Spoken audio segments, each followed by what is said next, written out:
Publication des chiffres des réseaux mobiles au Bénin. La logique du 2 poids 2 mesures de l'ARCEP. Qui escroque qui finalement dans ce labyrinthe de fourberie?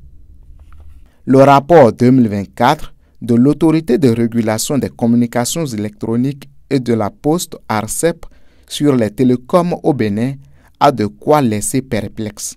Derrière une croissance globale anémique de 1,4% du chiffre d'affaires du secteur, 339,578 milliards de francs CFA, se cache une réalité bien plus trouble, un marché où les règles du jeu semblent biaisées au profit d'un acteur, Celtis, tandis que les opérateurs historiques MTN Bénin et Move Africa subissent une érosion inquiétante de leurs revenus.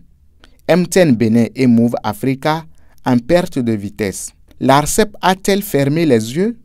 Quand on se croit en terrain conquis et qu'on baisse la garde, il arrive un moment où on se fait bras. C'est ce que vivent MTN et Move Africa avec l'arrivée de Celtis sur le marché béninois. Ce qui n'est pas sans réjouir les consommateurs longtemps abusés sans aucune voix pour s'en extirper.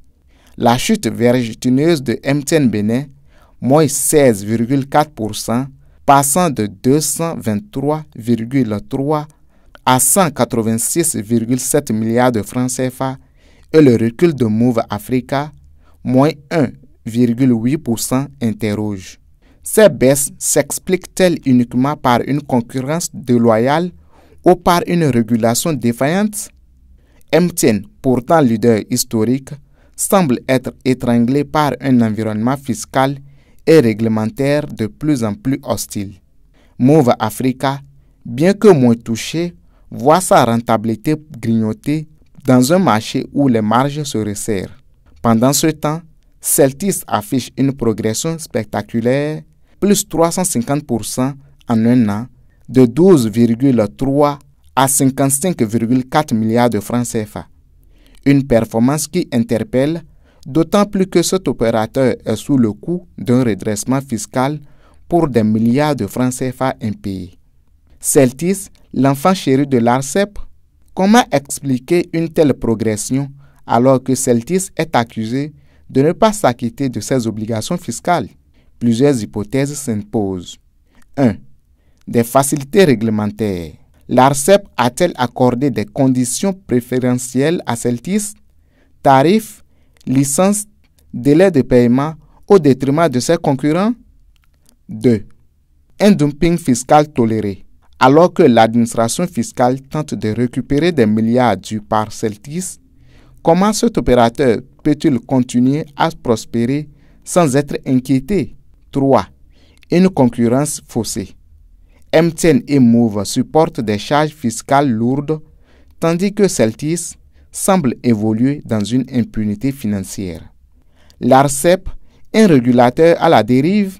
La situation actuelle pose la question de la partialité de l'ARCEP. Premier point. Pourquoi ne pas avoir encadré plus strictement l'expansion des Celtis, dont les pratiques commerciales agressives s'appuient peut-être sur des avantages indus? Deuxième point. Pourquoi une telle asymétrie dans le traitement des opérateurs au point que les 2 poids 2 mesures deviennent la règle? Le rapport de l'ARCEP ne reflète pas seulement une bataille commerciale, mais un scandale de gouvernance.